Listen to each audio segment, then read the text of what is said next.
You used to get excited about things: a vacation, a new restaurant, a text from someone you liked, plans with a friend, a Friday afternoon, a good meal you were looking forward to. And now? Nothing. Not sad, not depressed, not burned out in any way you could explain to someone else. Just flat. Like someone quietly turned a dial down inside your brain and you can't locate where it went. Scientists have a name for this. It's called dopamine resistance. And according to neuroscience research, it's already affecting your brain right now, even if you feel completely functional. Completely fine.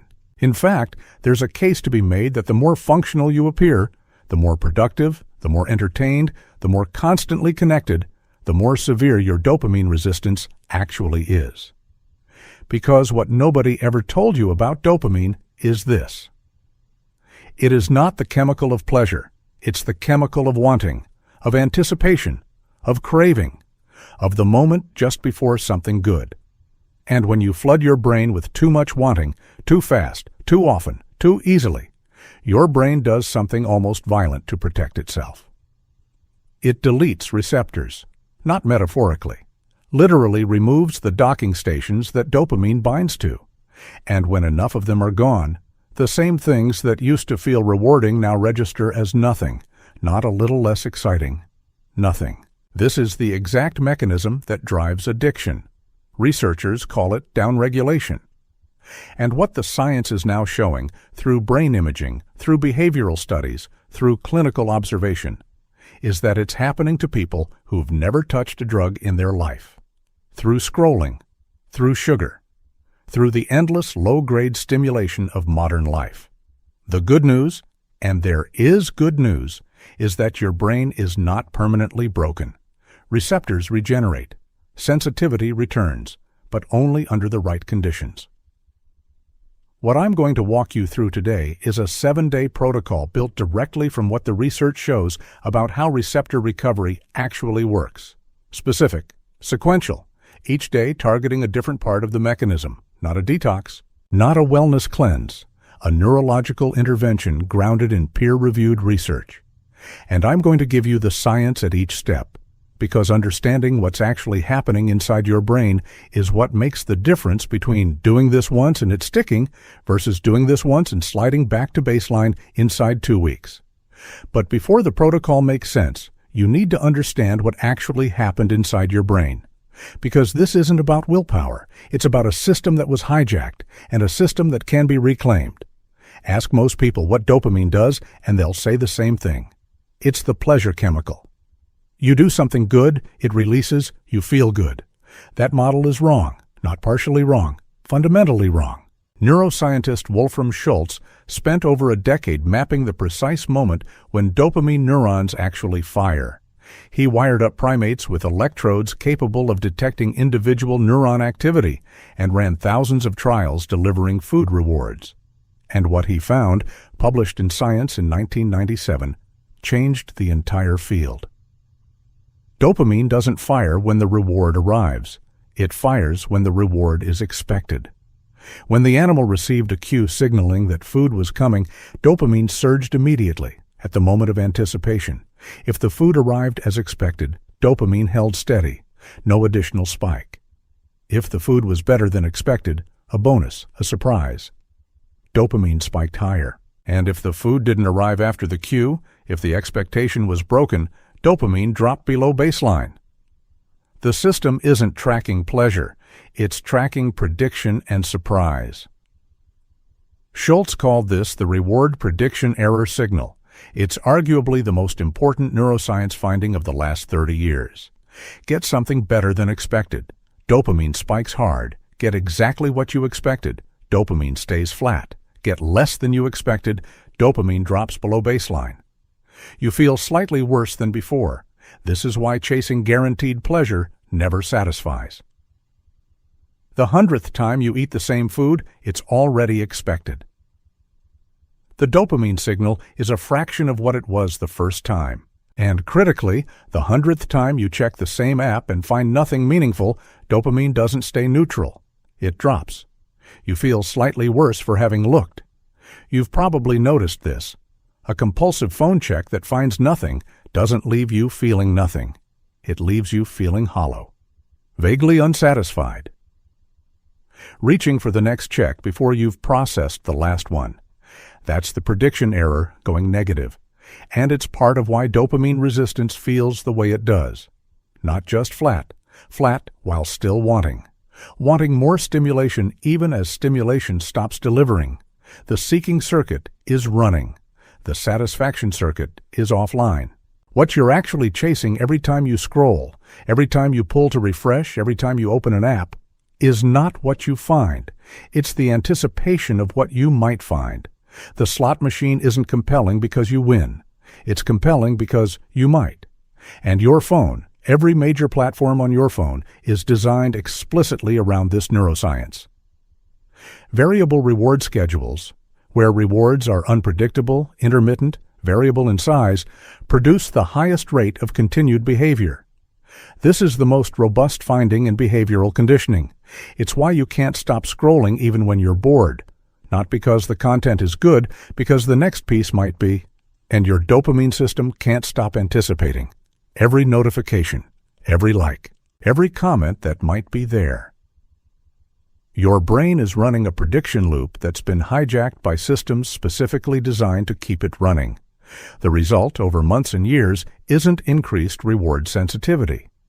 The result is the opposite. Your brain operates on a single overriding principle: homeostasis, balance, equilibrium, not too much of anything. This principle runs every system in your body: body temperature, blood pH, blood sugar, and it runs your neurochemistry. When dopamine floods your reward circuitry repeatedly, through sugar, through notifications, through pornography, through the endless pull of social media feeds, your brain interprets this as a threat to equilibrium. So, it responds. It reduces the number of D2 dopamine receptors available in the striatum, the brain's primary reward processing region. Fewer receptors. Same dopamine release, less signal reaching the cell. The brain has turned its own sensitivity down. This is called downregulation, and it's been documented in brain imaging across multiple populations, not only in addiction studies. A landmark 2001 study in The Lancet found that obese individuals had significantly lower D2 receptor density in the striatum compared to lean controls, with receptor density inversely proportional to BMI. The researchers explicitly framed this as a dopamine deficiency model of compulsive eating, the same mechanism as substance addiction, activated through food. Similar findings appeared in chronic internet users, in compulsive gamblers, in people whose primary downregulatory trigger wasn't any classical substance, but simply the repeated pattern of effortless, unpredictable reward. The brain doesn't distinguish between cocaine and a notification ping in terms of the principle at stake. Both spike dopamine. Both, repeated often enough, trigger receptor deletion. The difference is only in magnitude and speed. And here's what receptor deletion actually feels like from the inside. Things that used to be rewarding stop feeling rewarding. Not because those things changed, because your brain's capacity to register reward from them has been structurally reduced. Think about the first time you had your favorite meal as a kid, or the feeling of finishing a project you genuinely cared about, or the first few months of a relationship when everything the other person said felt interesting. That intensity wasn't just because things were new. Part of it was because your receptor density was higher. You had more receiving equipment. Now consider what your dopamine system processes before 9 a.m. on a typical morning. You've checked your phone 12 times before getting out of bed. You've scrolled through 200 posts. You've had coffee, possibly sweetened. You've got 40 unread messages, each one generating a low-level anticipation loop in the background. Your dopamine system has been triggered more times in the first hour of your day than it would have been across an entire week for most of human history. So what does the brain do? It blunts the signal. And then, because the signal is blunted, you need more stimulation to feel anything, which you get, which blunts the signal further, which is the cycle. Researchers are now describing a condition, anhedonia, the clinical term for the inability to feel reward from normal activities, in populations who would never be classified as having a disorder. People who function fine, who go to work, maintain relationships, hit their deadlines, but who privately describe their experience of daily life as gray, flat, uninspiring, going through motions, not depressed in any diagnosable sense, just muted. That is dopamine resistance, and there's a brutal irony embedded in how we got here. We built the most stimulating environment in human history and produced a generation that is the least stimulable. Here's how to know if this applies to you. Not the clinical test. The real one: when was the last time you sat through an entire meal without checking your phone? When was the last time you had a conversation where you weren't also somewhere else in your head, distracted by something digital, something you needed to do, something you saw earlier that's still loading in the background? When was the last time you woke up on a morning with no obligations and felt genuinely excited about the day? Not with plans you'd engineered, but just because it was a day. When was the last time something genuinely surprised you in a way that felt good? If those questions require effort to answer, if you have to reach back months or longer, that's the data. That's what receptor downregulation feels like from the inside. Not dramatic, not crisis level. Just a slow, gradual narrowing of the range of what reaches you. You understand the mechanism now. So let's get specific about what is driving your downregulation. Because the answer isn't the same for everyone, but it is almost always one of these three things. And one of them almost nobody is talking about. Driver 1, your phone. The smartphone isn't unique because of what's on it. It's unique because of how it delivers what's on it. Variable reward schedules, as we covered, are the most powerful behavioral conditioning mechanism ever identified. Pull to refresh is a lever. Infinite scroll removes the natural endpoint that would otherwise tell your dopamine system, "We're done here." Notifications interrupt whatever state you're in with a dopamine trigger that takes 23 minutes on average for your focus to fully recover from. The average adult checks their phone 96 times per day, once every 10 minutes of waking life. That's 96 dopamine triggers, 96 activations of the anticipatory system. 96 mini spike and recovery cycles running through your reward circuitry every single day. And it's not just the frequency, it's the effortlessness. Natural dopamine stimuli, exercise, social bonding, achieving a goal, finding food, involve effort, delay, and genuine stakes. That structure is what makes them healthy for the dopamine system. The effort delays the reward. The delay builds anticipation. The achievement earns the release. Digital stimulation collapses that structure entirely. Zero effort, zero delay, zero stakes, infinite supply. Your reward system did not evolve for infinite supply. It evolved to track scarcity, to chase genuinely meaningful resources across genuinely difficult terrain. The dopaminergic system that lights up when you get a like was designed to light up when you found food after 3 days without it. The signal strength is roughly similar. The stakes are incomparably different.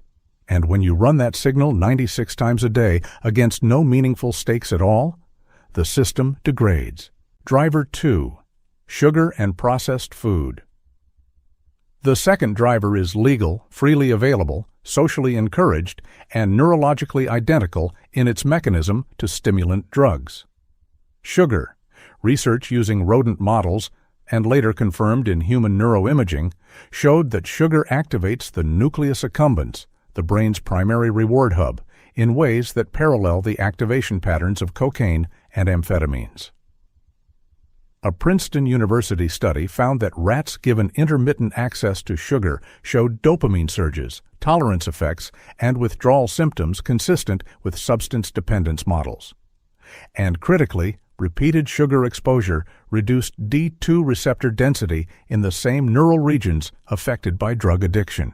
Ultra-processed foods amplify this further. They are engineered, literally engineered by food scientists with decades of optimization research, to hit what the industry calls the bliss point. The precise combination of salt, fat, and sugar that overrides satiety signals and keeps the reward system activated past the point where the body has any nutritional need for the food. This isn't about willpower. This is about a multi-billion-dollar industry that applied the same behavioral science used to design slot machines to the food on your plate. And the crash matters as much as the spike. Every significant dopamine spike is followed by a rebound. Dopamine falls below baseline, creating a temporary deficit state. You feel flat, irritable, unmotivated, unfocused. This is not tiredness. This is your reward system in active recovery mode. And the instinctive response to that flat state is to reach for something stimulating. Another snack, the phone, another scroll, which creates another spike, which demands another recovery, which drops the baseline a little further. Driver 3. Chronic low-grade stimulation. This is the one almost nobody talks about, and it may be the most insidious of the three, because it doesn't feel like stimulation. It feels like normal life, a podcast on during the commute, background music while you work, a show running while you eat, AirPods in during every walk, the television on in another room. Your nervous system never fully turns off. There is always something incoming. And this matters for a specific neurological reason. Receptor regeneration, the process of rebuilding D2 receptor density, doesn't happen during stimulation.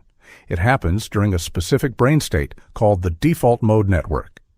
The DMN is the brain's activity pattern during undirected, unoccupied mental states, when you're not being asked to process anything external.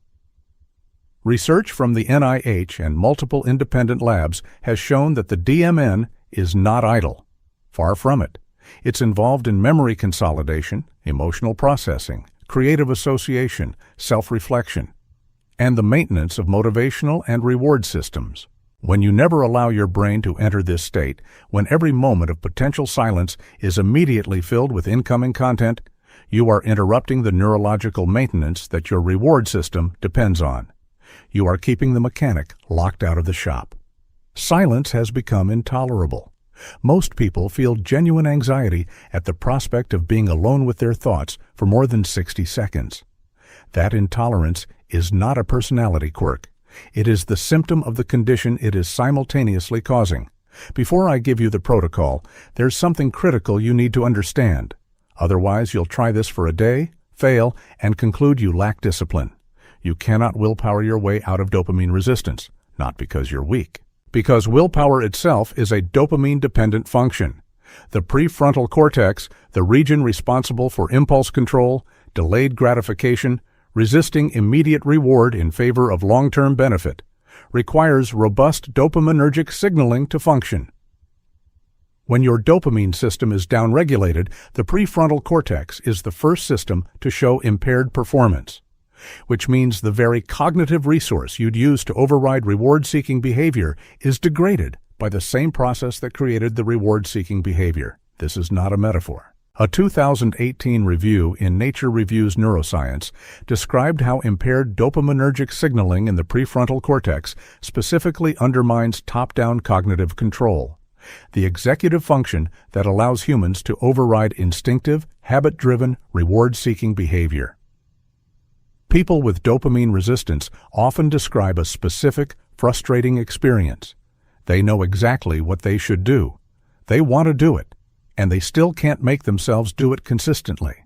They pick up the phone. Again, despite telling themselves they wouldn't, they eat the thing. Again, despite the decision made the night before. They open the app. Again, with no memory of deciding to. This is not a character flaw. This is a neurological state. And the solution isn't more determination. It's environment design. The protocol works not by demanding willpower, but by structuring conditions under which your dopamine system cannot flood and must begin recovering. The environment does the work that your prefrontal cortex can't. That's the architecture of this reset. 3 principles underlie this entire protocol. Principle 1. Receptor upregulation requires a sustained reduction in dopamine flooding. There's no shortcut around this. You have to lower the input. Principle 2. Sensitivity returns through contrast. Your brain needs extended periods of low stimulation to recalibrate its threshold for what counts as reward. You cannot taste the signal if there's permanent noise. Principle 3. Certain behaviors actively accelerate receptor recovery rather than simply waiting passively. Exercise, sunlight, cold. Deep social connection. These are tools, not suggestions. Each day in this protocol targets one of those principles. The sequence matters. Each day builds on what the previous day started. Day 1. The audit. You cannot reset what you cannot see. Day 1 is entirely diagnostic. Nothing changes yet. Your sole task is to spend the entire day tracking every time your dopamine system fires. Every phone check. Every time you open an app without a clear intention. Every snack that isn't a meal. Every time you plug in headphones. Every notification you respond to. Every moment you reach for your phone during a pause, at a traffic light, in a queue, between tasks. Write it down, analog. Pen on paper. Do not track it on your phone. That defeats the purpose. For the average person who does this seriously, the final count lands somewhere between 80 and 160 events in one day. When you see that number written down, when it's a list that fills a page and a half, something shifts. There's a well-replicated finding in behavior change research. The act of monitoring a behavior begins to reduce it before any intentional change is made. Awareness alone exerts a gravitational pull toward adjustment. But more practically, the audit gives you your targets. You're going to see immediately which behaviors appear most frequently. Those are the highest leverage intervention points for the days ahead. Day 2. Friction installation. Day 2 has a single objective: make high-stimulation behaviors structurally harder to access, not through restriction, through friction. The behavioral science term is activation energy, the minimum effort required to initiate a behavior. Research by B.J. Fogg at Stanford and subsequent studies in behavioral economics have shown that even small increases in activation energy produce dramatic reductions in behavior frequency. A 30-second mandatory delay before accessing an app reduced impulsive usage by over 40% in one controlled study. You are not relying on willpower. You are redesigning the path. Here's exactly what you're doing today. Move every social media app into a folder buried 2 screens deep, not deleted, just hidden. The friction of 3 extra taps is enough to interrupt the automatic, unconscious reach. Turn off all non-essential notifications. Not silenced, actually off. You check when you decide to check. The app does not summon you. Switch your phone to grayscale mode. You'll find this in accessibility settings. The research is clear.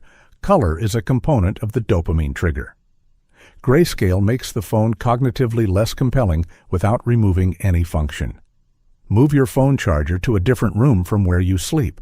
The morning reach, checking the phone before getting out of bed, is the highest frequency dopamine event of the day for most people. Physical distance eliminates it at the environmental level. And the rule for the day: if you're going to check social media or news, you must first write down on paper why you're checking and what you expect to find. The act of articulation interrupts automaticity. Day 3. The fast day 3 is the hardest day of the protocol. It is also the day where the most significant neurological change is initiated.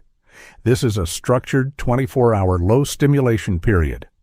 The concept draws on research into abstinence-induced receptor recovery, the finding that even short periods of dopamine trigger removal allow the downregulated system to begin recalibrating.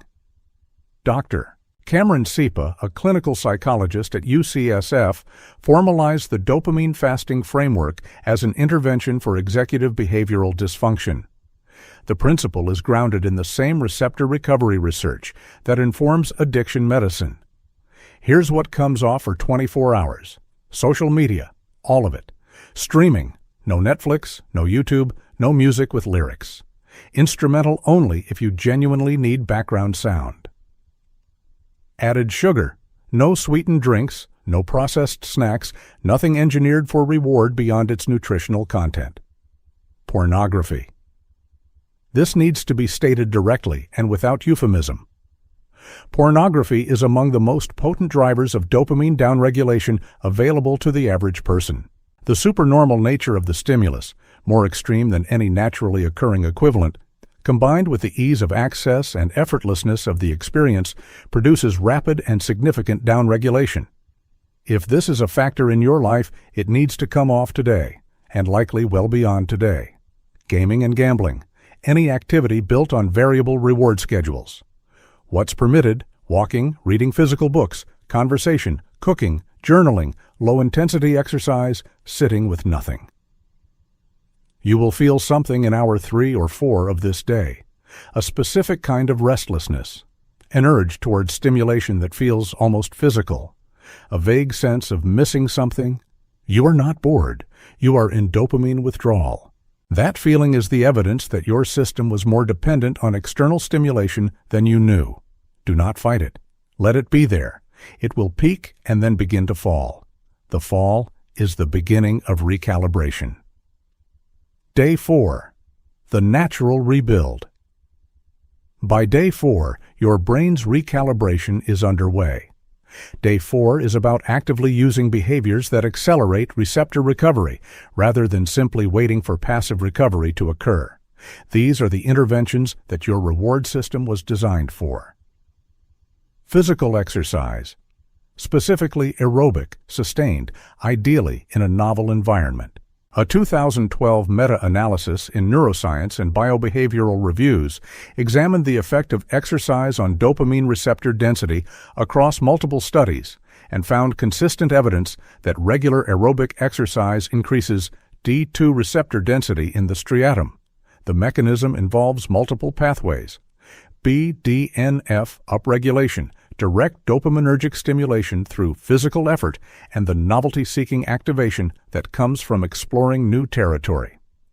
Note the word novelty.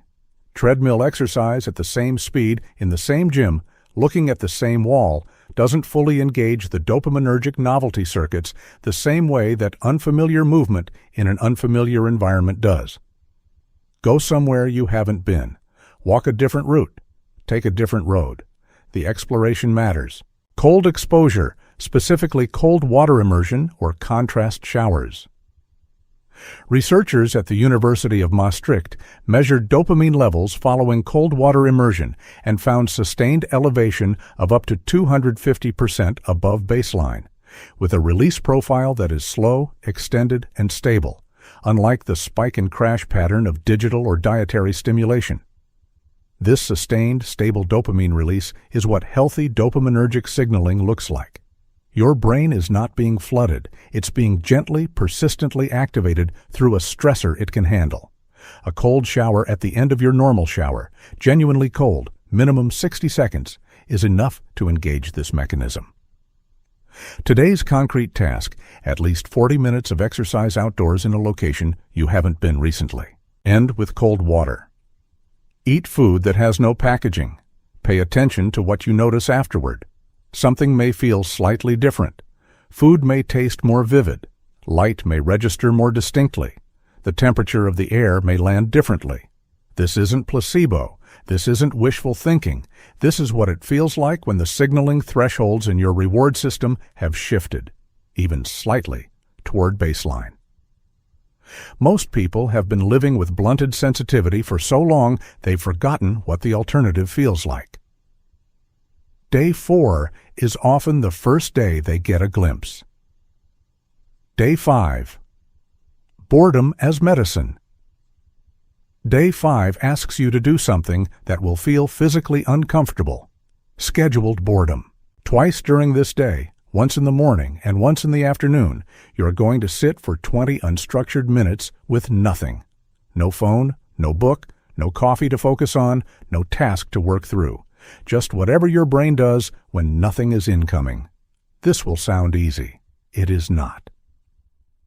A University of Virginia study by Timothy Wilson asked participants to simply sit alone with their thoughts for up to 15 minutes. Before the session, half were given the option to self-administer a mild electric shock if they chose. 67% of male participants and 25% of female participants chose to give themselves an electric shock rather than sit quietly with their thoughts. People found the pain of a self-administered shock preferable to unstructured silence. That is the severity of overstimulation we are collectively experiencing. During your 20-minute boredom sessions, your default mode network activates. Memory consolidation begins. Emotional processing occurs. The brain runs its background maintenance routines. And the motivational system, your dopamine circuitry, gets the quiet time it needs to perform receptor homeostasis. The first 5 minutes will be restless, an almost physical pull toward stimulation. Minutes 6 through 8, the pull begins to subside. By minute 10 or 12, something quiets. This is what your brain actually feels like without a constant incoming signal. Most people haven't felt this in years. There's a secondary effect worth naming. Boredom, properly experienced, is one of the primary triggers for genuine creative thought.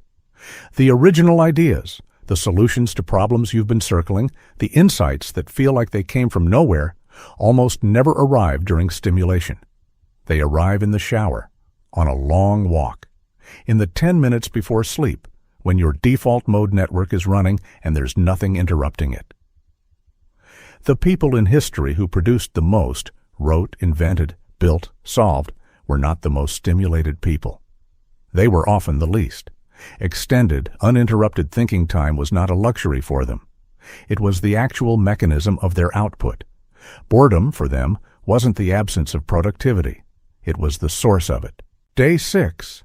Dopamine Stacking.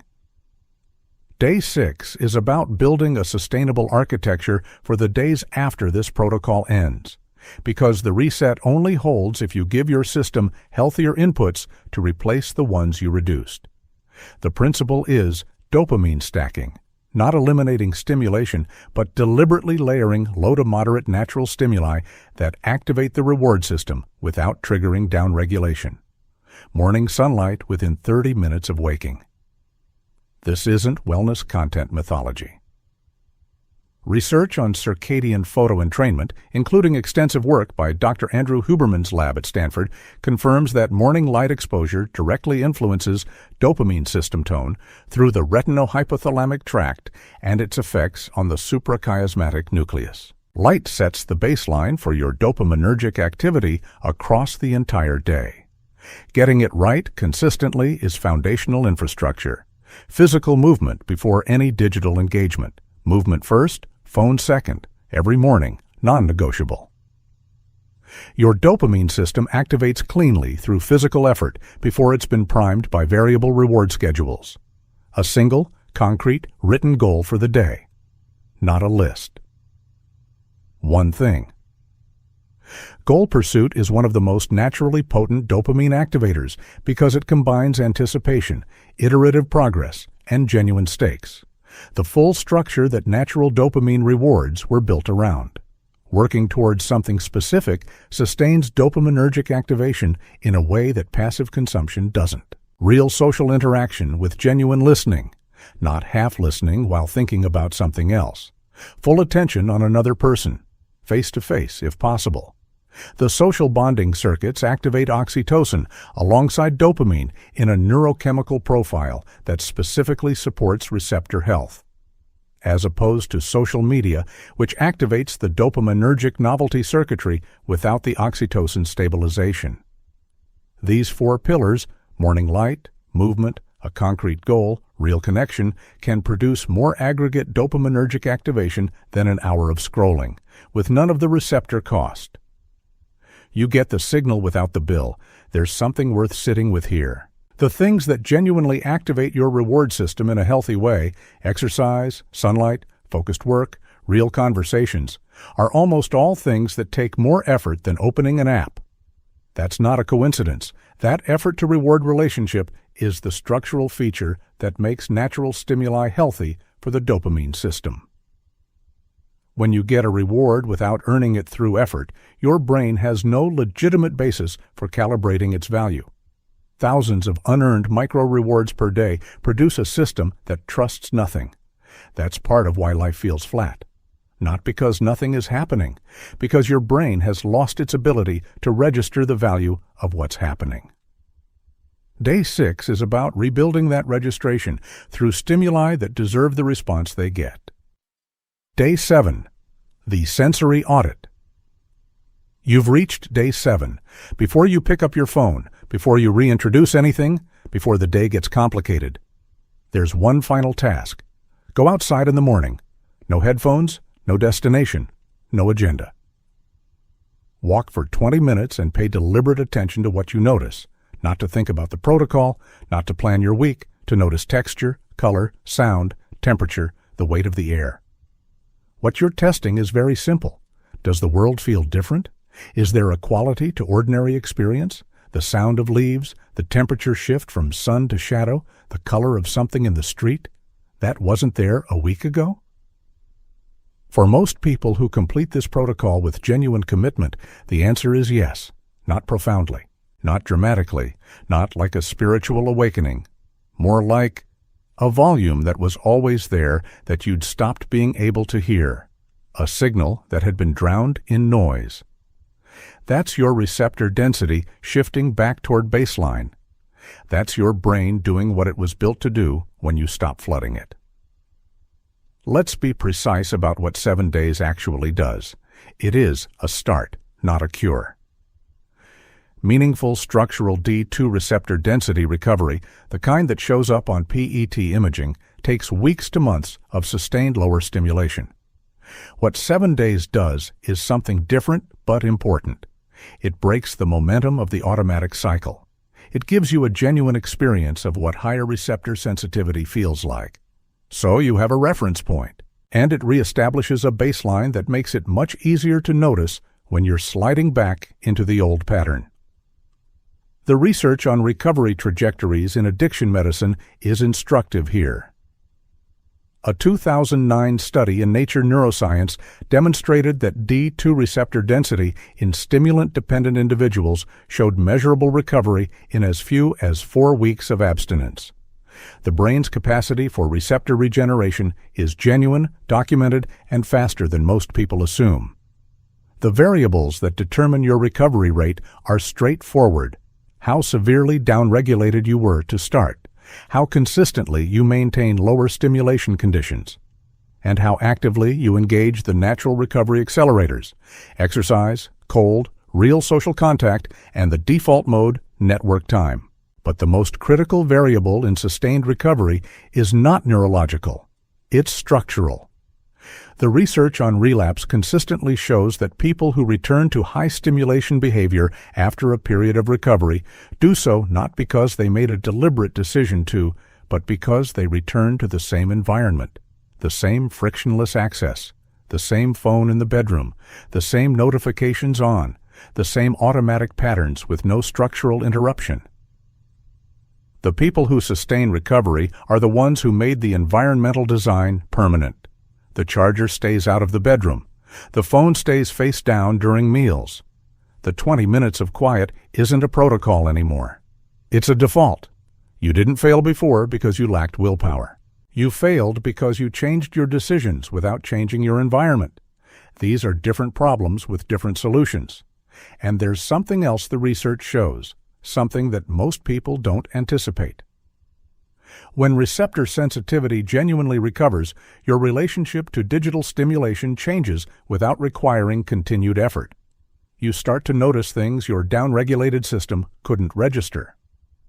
Scrolling starts to feel slightly nauseating instead of compelling, not because you decided it was bad for you, because you can feel the spike and the subsequent drop in a way you couldn't when everything was already flat.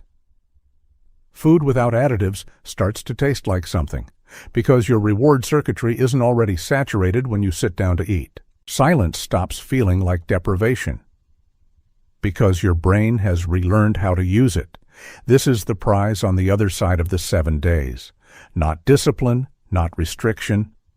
A nervous system that can feel things again, and once you can feel the difference, genuinely feel it, you don't need rules to maintain it.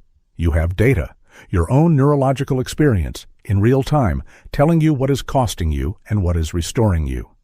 That is a fundamentally different relationship to your own behavior than willpower-based self-regulation. And it's the only relationship with behavior that actually holds long-term. There is a larger context worth naming.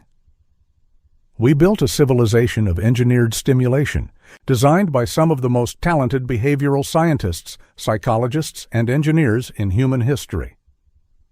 Refined over decades using the most detailed models of human motivation and reward-seeking ever assembled. Funded by economic systems whose revenue scales directly with the number of minutes per day your nervous system stays engaged, and then deployed into the hands of every person who woke up this morning with a smartphone. The dopamine system that's being impaired by this environment didn't evolve to resist it. It evolved in a world where stimulation required effort, where rewards were genuinely scarce, and where the things that activated the reward system, food, connection, shelter, learning, achievement, were meaningful in proportion to their difficulty. You are not weak for being affected by this. You are a biological system responding predictably to an environment it wasn't built for.